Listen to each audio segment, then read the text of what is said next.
If you want the best, if you want the best, if you want the best, if you want the best, if you want the best, if you want the best, if you want the best, if you want the best, if you want the best, you decide your best.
A pleasant morning to each and everyone, especially to our cognizant family.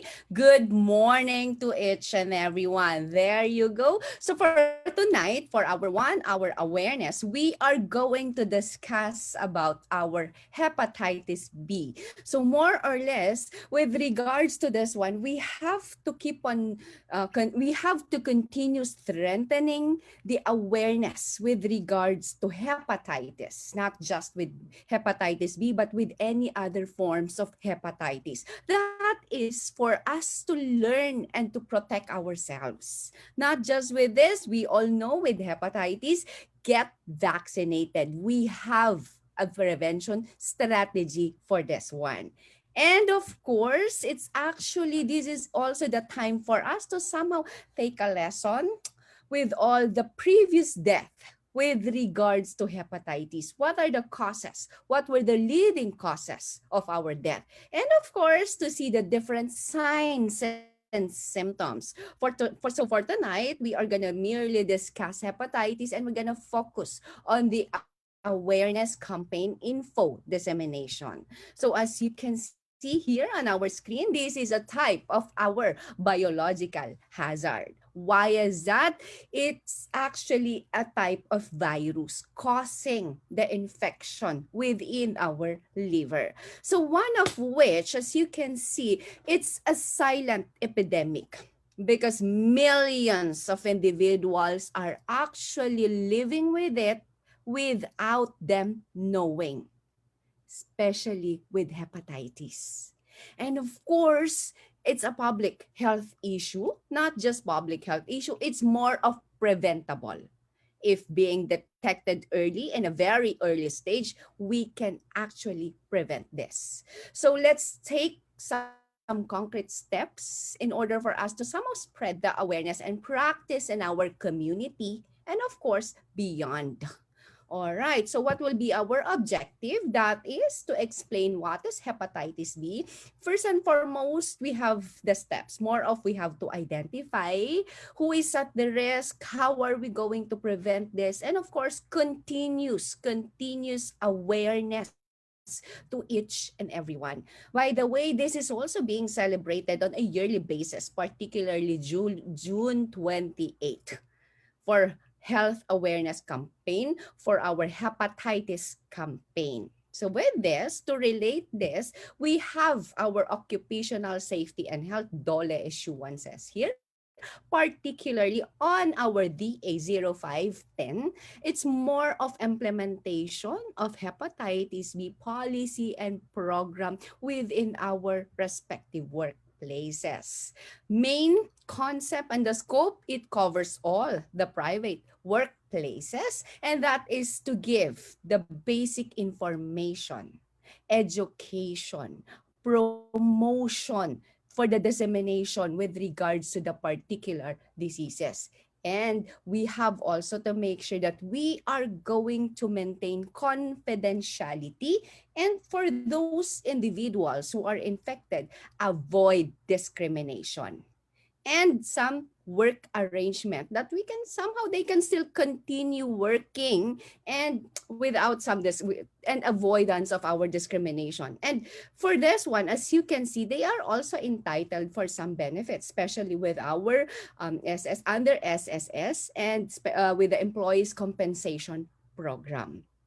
This one, to come up with this one, the company must have to come up with a policy, programs that will be monitored, evaluated, review, revise on a yearly basis. So with this one, we must have to incorporate this since this is also part of our OSH program. Well, that's in a Philippine setup, but then looking also on our guidelines with regards to the World Health Organization, basic concept again, it's more of all countries. They're actually stating that we must have to continue the information with regards to how are we going to prevent the spread of our hepatitis. Apart from this one, stop the transmission. We are going to discuss how it's being transferred or the mode of transmission.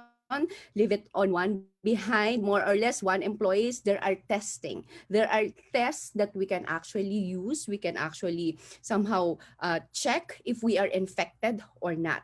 And with this one, it's being maintained within our organization. So if we're going to look at our epidemic, global health issues, there you go.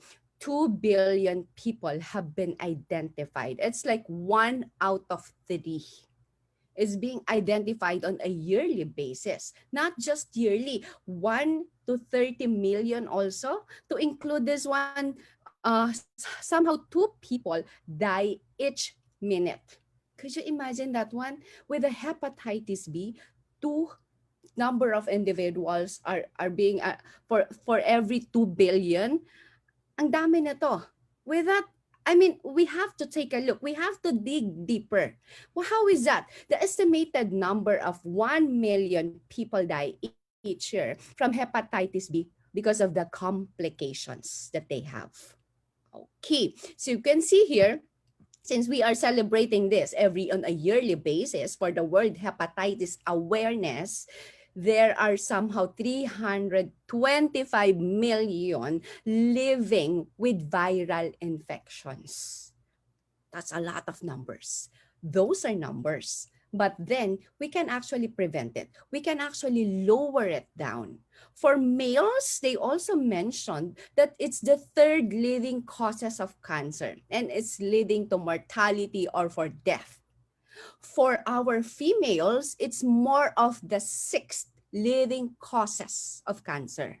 So for males, third. For female, it's third. And it's sixth. So as you can see, we have a lot of numbers being flashed every now and then. So if we're gonna relate this also within the Philippines setup, 1 in 10 million Filipinos are being affected. That's on our data. We have actually tests to do this. We have some screening tests.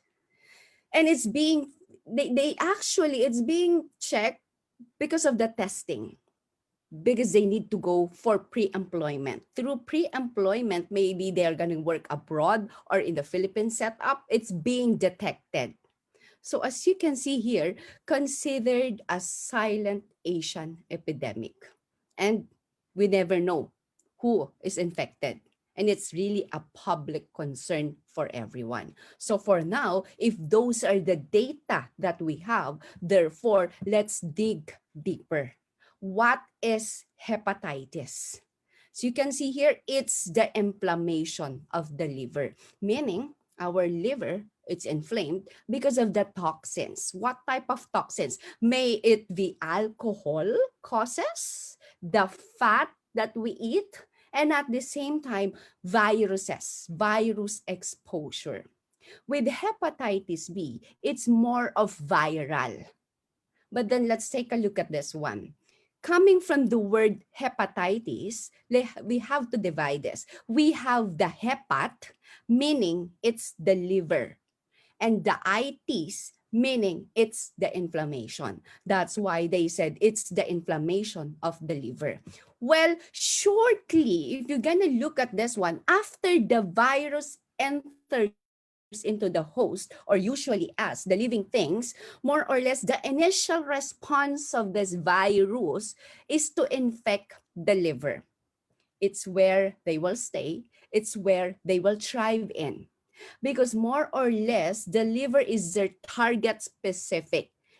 Somehow it's their target point. It's the main liver cells. Tendency, they bind with the liver. So generally, when you look at this, liver is responsible. What's the main goal? In general, liver is responsible for what? Purifying food. More on toxic, tagasala ng toxic waste on everything that we eat. It's more of on the blood and the processes of the nutrients. Or the others, they call this as the gatekeeper. They check, what do we need? Do we need this nutritious food? Do we need this somehow amount of blood, or somehow the nutrition that's coming in inside the body? The liver actually is in charge for that one to filter. So if that's the case, it filters, it stores food, it's responsible also for our clotting. And one more thing, it's for RBC. So when we say RBC breakdown, just to relate to why we have the symptoms, okay? Normally, when we say RBC breakdown, that's for the bilirubin. More or less, liver will deal with that bilirubin. However, in order for the stool to be released, stool. But then, if the RBC cannot do its function, it will not be released. It will be built up. It's causing the build up within our system. So that's the yellowish discoloration of our skin. To include also itchiness. Nagbi-build up kasi yung bilirubin na yon. Hindi siya nare-release through our stool. One more thing, our liver also is responsible to break down for the substances of what we call ammonia. Ano nga ba tong ammonia na to? It's the byproduct of the protein. So what does it do? It will break down, then eventually it will pass through our gut to the kidney, and then it will be excreted through the urine. However, hindi niya rin nagagawa ang function niya. Kaya tumataas yung number of ammonia level natin sa katawan. And that's causing us confusion. So later on, that is somehow one of the signs and symptoms na makikita natin. It's the chronic symptom of the hepatitis because of the increased ammonia liver in our system. Hindi na nagagawa ni liver yung function niya. Okay, so if that's the case, the liver actually fails. And it affects all the organs. Ang laki ng responsibility nito. And when the liver fails, it progresses, it affects the different systems. So let's take a look. If you're going to look at the data, these are the distribution. We have hepatitis B, C, viruses, what causes. So definitely, we have here the numbers. As you can see, with the hepatitis B and alcohol, that accounts for 3%. But then with the hepatitis B virus, that accounts for 11%. So let's check, ano nga ba tong A, B, C, D, E na mga types of hepatitis natin? Because it really varies. So we did here some comparison on the route of transmission, how it's being transmitted from one person to another. So we have here the hepatitis A virus. Okay, if you're going to look at this, sources, more or less feces. So if you're going to check, it's more of oral fecal. This is what we call the oral fecal. Meaning, if somehow I've been to a restroom without washing my hands, then I'm going to prepare a particular food, then eventually the virus will be transferred to the food. That's why it's oral fecal. Through the preparation, the food will be contaminated. Okay, and it's contagious. If you're going to look at then how chronic would it be? Not really, because there's a full recovery when it comes to hepatitis E. What would be the preventive strategy? We have here the vaccination, or if not the vaccination, what we call the immunoglobulin. So what is this? This should be given at least with the individuals who has acute infections or recent exposures. It's somehow a white plasma being given to our personnels. That's for our A, more of oral fecal transmission. On our B, to compare this one, we have here the exposure coming from the body fluids. Body fluids to include also our blood. So if we're going to look at this one, we have somehow the vertical transmission and the horizontal transmission. So when we say vertical transmission, let me just show you this one on our next slide. This is the vertical. It's more of a transmission coming from the mother to the child. That's one way how the virus is being transmitted. And that's what we call the perinatal. Meaning, usually with the perinatal, it's when the baby is being born. It's being exposed with the blood and some secretions, and that's how the baby actually gets the transmission. On the other part, it accounts for 90%. That's a high rate. On the other side, on the opposite one, we have the horizontal transmission. The horizontal, may it be parenteral or sexual. What is this? When we say more of parenteral, it's more of the blood product exposures. Maybe some surgery, you've undergone surgery, dental checkup. What else? We have here also somehow the health workers being exposed in the area because of the exudates. Maybe we have some exudates coming from the secretions from the patient, from the victim that we have. So it's another type of exposure. And for our sexual, it's mostly uh, from human transmission, sexual intercourse, to include also some health workers. And this is one, how the hepatitis B is being transmitted. So if you're going to look at this one, that also includes the needles being shared, blood transfusion, and the incubation period of this one is really long. Looking at it, how chronic it is, yes, it can lead to some chronic illnesses. It can lead to some cancer issues, liver cancer issues. What else? Sometimes if you are infected with our hepatitis B, it's more of 15% lifetime carrier, especially if the detection is a bit late already. But do we have somehow a cure for this one? We have preventive strategy, which is vaccination. Okay, so if we look at this one, therefore, that's B. What about C? Somehow closely related. It's just that more on the C aspect. These are the sharing of needles. Drug, especially with the the drug users, sharing of needles, and the drug users, they're the ones involved, but somehow closely related to B. Again, here comes also the blood donor. They are actually being on the preventive aspect. We have to double check that the blood being given to us is screened, thoroughly screened. And of course, risk management of how the preventive strategy should come in. The class D also is closely related with B and C.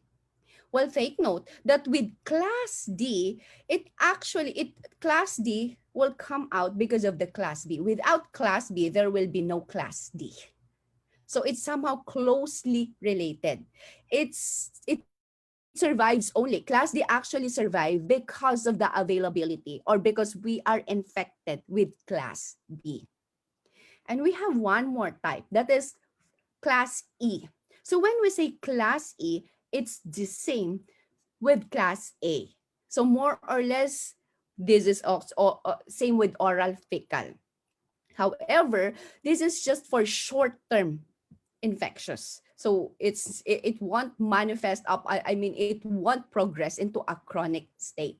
So to avoid the confusion, so when we say class A and E, the mode of transmission is oral fecal, while the B, C, and D, they're closely related. Okay, we have here those mode of transmission. So as we mentioned, may it be vertical or may it be a horizontal transmission. The other examples that we can actually include here would be the paraphernalia being used during during drug use for the drug users. What else? The needle stick injury for the healthcare workers. And of course, the exposure to the body secretions, the exudates, the victims, sometimes the ongoing dialysis for the individuals, because it somehow can be transmitted also through blood donor. So through dialysis, tattoo, body fluids, vaginal fluids. And take note, this can also be transferred in what way? More or less for the razors being used, toothbrush, sharing of toothbrushes. However, some exemptions, take note because these are mostly the confusions of the individuals.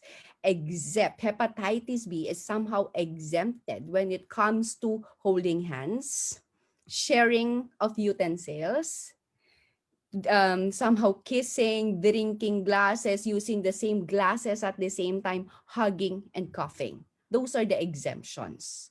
So with this one, we can actually see the high blood transmission with regards to our blood and exudates.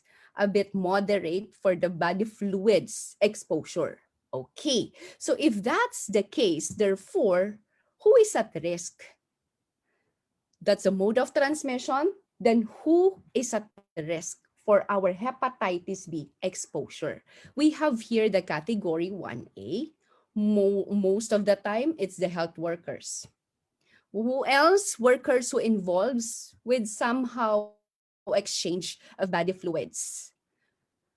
Frequent exposure to blood, hemodialysis. Those are the examples. On the category 2, health workers who are not performing, however, they don't have somehow the expectations or they don't have the appropriate personal protective equipment that they have for their barrier within our body. And for the class C, category C, these actually all occupations that don't fall to our class category A and B. So to check that, if those are the individuals who are at risk, then therefore do we have a particular screening test for this one? Definitely yes. For the screening test, we have here the HBS antigen. So as you can see here, with the HBS antigen, it's more of the positive.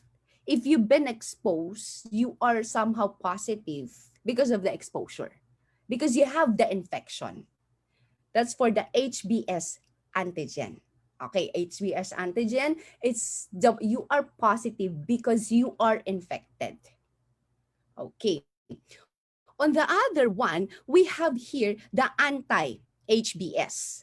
So meaning the test for the antibody, somehow there's an exposure and you've developed an immunity.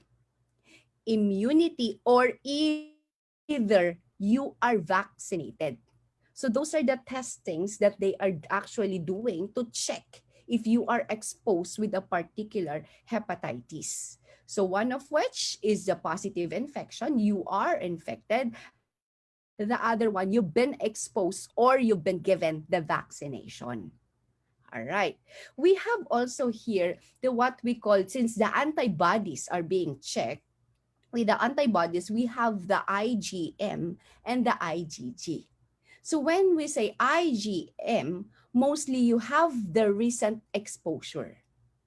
And with the IgG, more or less, you've been exposed already. It's somehow quite a prolonged period of time. So we have additional testing that somehow they have the phases of infection here. So one of which, as you can see here, is the one that we mentioned earlier. It's more of the HB antigen.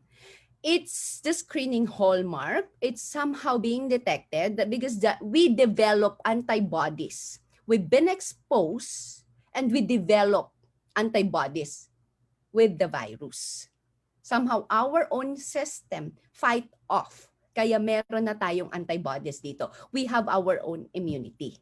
For the anti-HBS, ito po yung somehow you've given the vaccination, they've given you the vaccination, kaya po nagkaroon kayo ng somehow exposure and at the same time successful yung vaccine na binigay nila dito. Okay, if that's the case, we have also here the HBC, anti-HBC. Ano naman ang ibig sabihin nito? With this one, ito rin yung isang chine-check nila na, oops, I have the prior exposure. Recent exposure ako. So yun yung binabanggit natin kanina na IgM. Kaka-expose mo lang. And that's the marker na ginagamit nila. And another one also, you have here the HBDNA. More or less, you have here na likely na transmit na sa'yo yung viral load. Meron kang exposure dito and you are infected. And of course, somehow you can be infectious also. Major to, madalas to, nagre-replicate na DNA. Yung saktong sa virus na to, dumadami, kumakalat na sila. And somehow, you can infect everyone or you can infect, the high chance of infection, mataas po yung rate natin dyan. So if those are the markers na tinitignan nila, so therefore, kung titignan mo yan, we have acute hepatitis B and the chronic. And they usually say with the acute and chronic hepatitis exposure, mostly, we remember now yung acute, you don't have yet the signs and symptoms. Minsan hindi talaga to nagmamanifest pa. Hindi pa natin talaga to nararamdaman on our end. Pag chronic na to, meaning mas matagal na yung exposure mo with hepatitis, here comes your signs and symptoms. Dito na po siya lumalabas. And they say that with acute hepatitis B infection, more or less with a recovery period. Makikita nyo may mga recovery period tayo dito. With chronic, sometimes if it's too late, nagkakaroon na tayo ng cancer issues. Okay, let's take a look at this one. We have here the infection. So ano nga ba ang incubation period nito? Somehow magmamanifesto for you on your end about 6 to 6 months. Matagal pa muna, right? And then on your pre-ecteric phase, ito po yung somehow initial, and usually initial exposure mo 1 to 21 days. First 1 to 21 days, lalabas yung mga iba't ibang signs and symptoms. Okay? Example sa mga symptoms na to, yung iba po nag-LBM, nausea, vomiting. Okay, what else? Right upper quadrant pains. Kasi nga yung liver natin, it's on the right upper quadrant natin.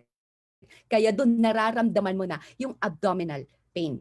And usually, you have also the fatty food intolerance. Kada kumakain ka ng matatabang food, more or less, you have this abdominal pain. And of course, some fever and chills.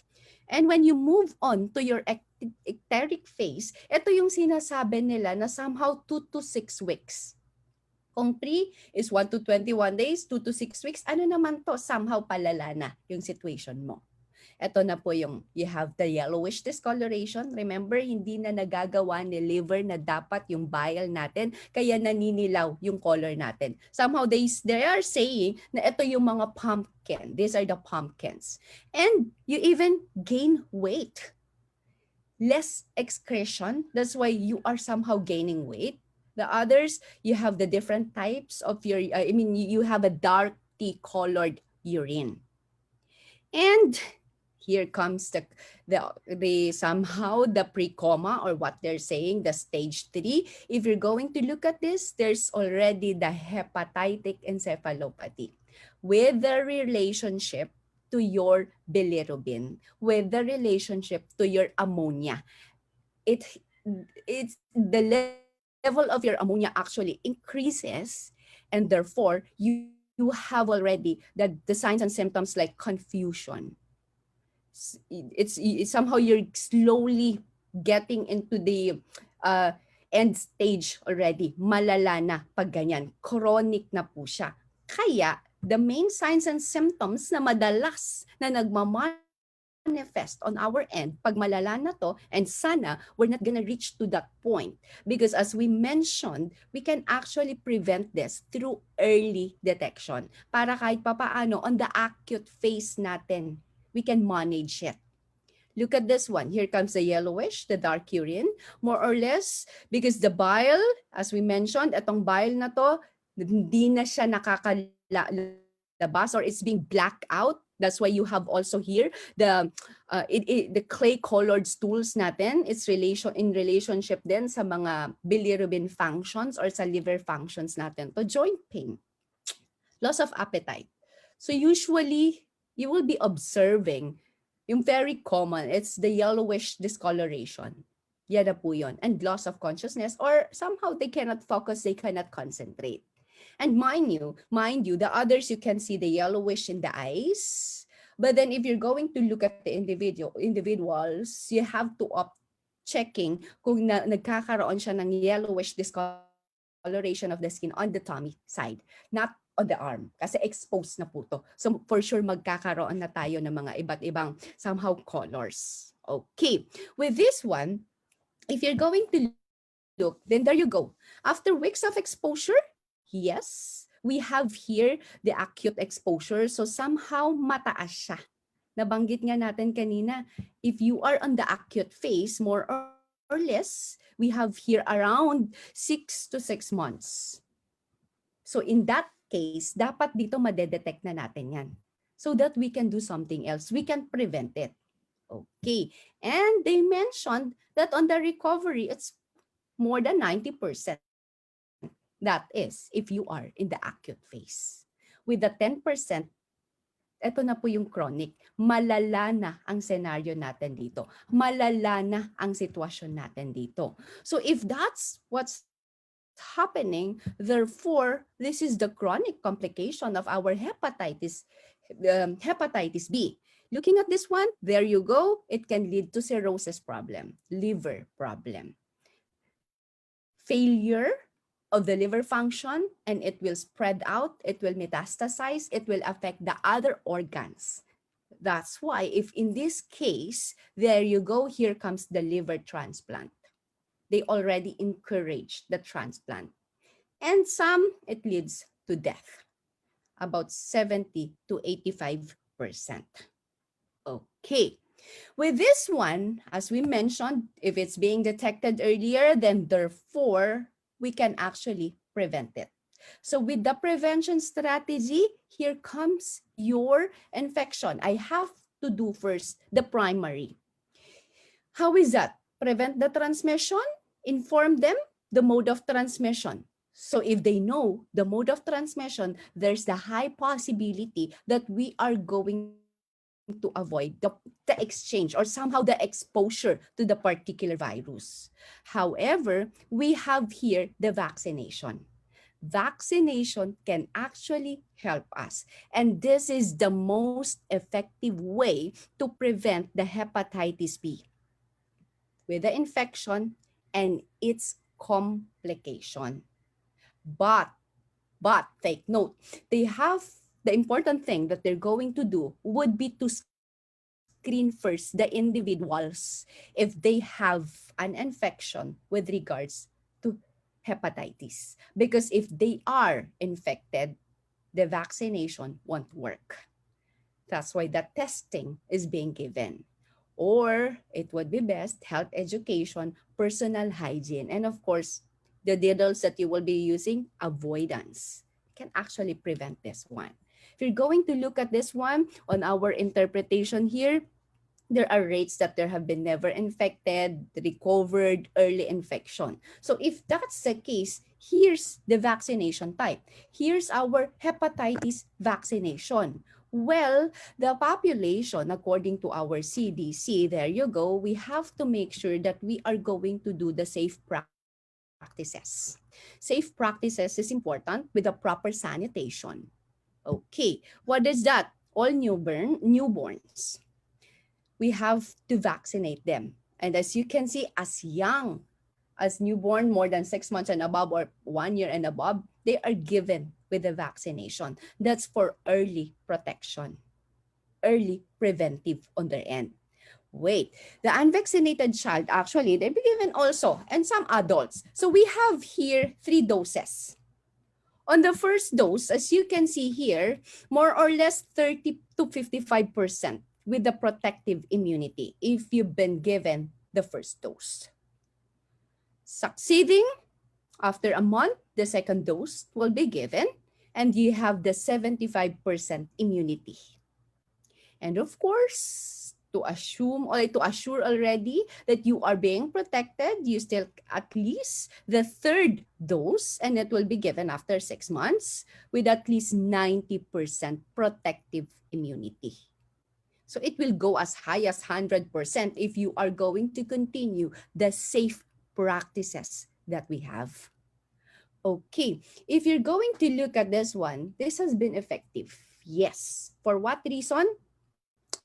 There are some countries, particularly Taiwan, they've been doing this one. Somehow, they had that study that all individuals must have to be vaccinated. And they did it. And to look at this one from that number of from the number of individuals that they have, they found out that 1% actually yung hindi na lang na-vaccinated in their area. So that's quite high number and everything is safe already. So to relate that in our DOH, we have also the recent studies with regards to this one. Ano na po ba? They are studying somehow recently 0 to 5 years old, they're starting to screen the individuals. And pag na-screen na to mga bata na to, 0 to 5 years old, if they are okay, they will be given the vaccination. Take note, the vaccinations are free pagdating saan? Sa mga DOH centers natin because this is one of their advocacy. Ito yung isang nire-raise nila. As you can see, silent nga po, silent epidemic itong Hep B vaccination. We are being protected if you are somehow screened in the earlier stage. Okay, what else? With this one, kung mapapansin nyo rin, with the immunity that will be given to you, it can protect you for a lifetime.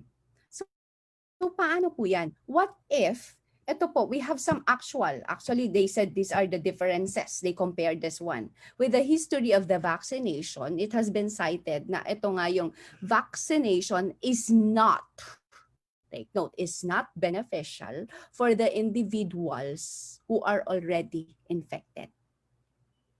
So what to do? It's more of management care. Ganun po, support care ang gagawin nila. Take a look at this one. Important also to avoid yung mga false perception with regards to protection. They have to undergo the screening. Screening blood naman po yung kukunin nila doon. It's what we mentioned. It's the anti-HBV and of course the AGS. So kung titingnan niyo yan, with the immunity, 60.4% immune due to vaccination. It's more than half. So it's effective. It's working. All we have to do is just go for screening, go for testing. And if you are okay, then therefore, go for the 3 doses of vaccination. And it can actually help you be protected. It's lifetime immunity. Okay. With this one, if you can see it, well, with our vaccination, well, these are some important things that we need to do. I actually did fix the hepatitis. I used the hepatitis word. So as you can see, strict hand washing. Hand washing to avoid also not just the hepatitis B, but especially with our hepatitis A, because it's an oral fecal transmission. Here comes also the eat low fat and high carbs. Low fat again, because the liver is not producing the bile, which is responsible for breaking down the fats. Hindi na niya nagagawa to. Hindi na siya nakakapag-function that way. So avoid fatty food. So therefore, increase your high carbs somehow to give you energy. It's the nutritious one. Okay. And at the same time, continue your personal hygiene. The products should not be shared. Tulad ng toothbrush, razors. Because with this part, it can be transmitted. Another thing, activity conservation.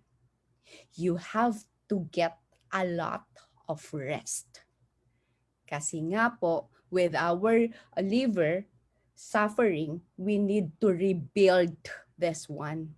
So rest is needed. One more thing, avoidance of toxic substances. Kung si liver taga-sala, taga-filter, gatekeeper, and we keep on adding toxic substances inside our body, therefore, lalong magde-deteriorate to. So what should we avoid? Here comes your alcohol, sedatives, the medications. What else? Here comes your more or less aspirin because of the naproxen effect of this one. What else? The pain reliever that are too strong. So avoid these things. Fatty food, toxic substances, abuse, drug abuse, and if this is possible, individual bathrooms to just avoid also the sharing, cross-contamination. Testing results. We have to undergo for the testing because with the testing, it can be cured. early detection for us. Interferon, this is the immunoglobulin that will be given to us. It's a type of vaccination, especially with our hepatitis A and hepatitis B. And with the letter S, we have here your small but frequent feeding. Why is that? Small but frequent feeding. Because you have the signs and symptoms as you are nauseated. So to avoid such, in order for you still to feed your body with some nutritious food, small and take, but make it frequent. But of course, you have to choose the healthier options of food. That's the best prevention that we can do. Aside from your treatment, that is, aside from the treatment that which is supportive, because there's no medication available. So it's more of treatment, support, and at the same time, they require medical evaluation. So seek advice, seek for consultation for a continuous monitoring within your body. So ano po ba, may nagpo-progress po bang sakit dito? May nada-damage na po bang other organs, affected part of your body? It can actually help you out. And what else? They also mentioned that we have here hepatitis B as what? Elimination. We can totally eliminate this through preventive strategy. Prevention, cross-contamination of infection from mother to the baby. So if you have been tested as positive with the baby, what will happen? Actually, they will be given vaccination just after giving birth. So they will be protected. That's on their end. Kasi nga po, what kawawa naman yung mga bata, magsasuffer sila. With that, just after birth, they are given the vaccination.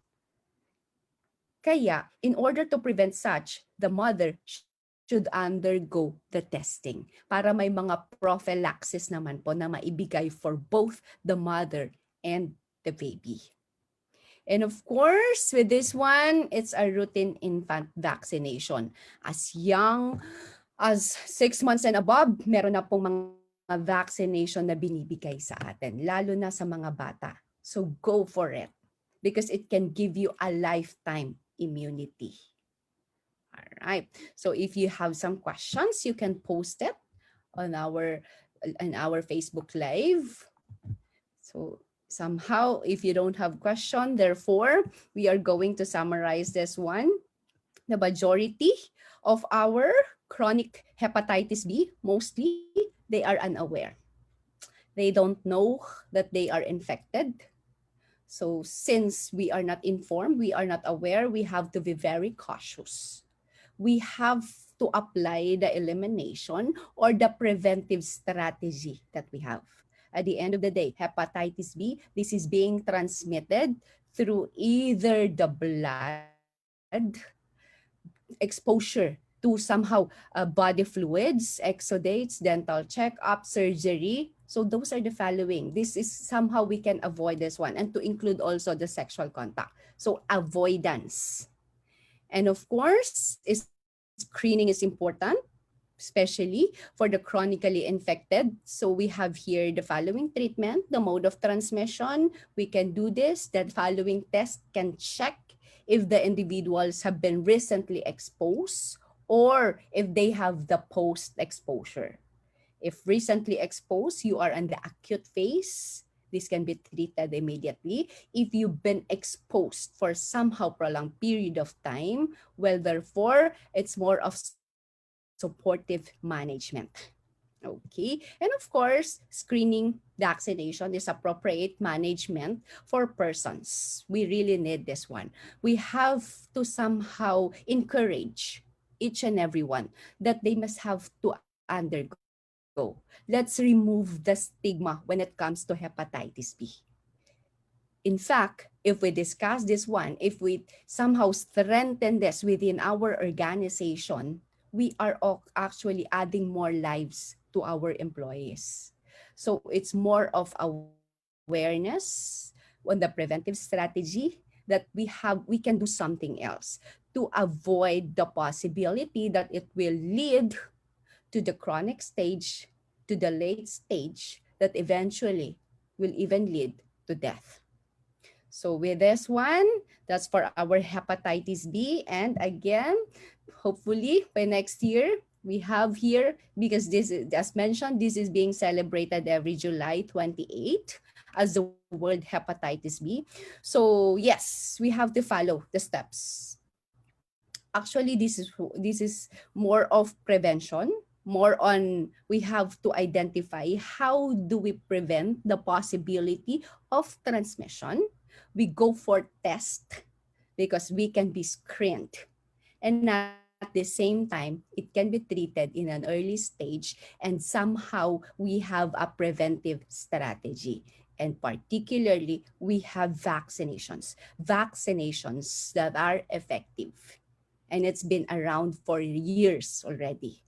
Okay, so with this one, let's all be informed and continue the awareness with regards to our hepatitis, because we can actually save lives through information campaign. So let's all be protected.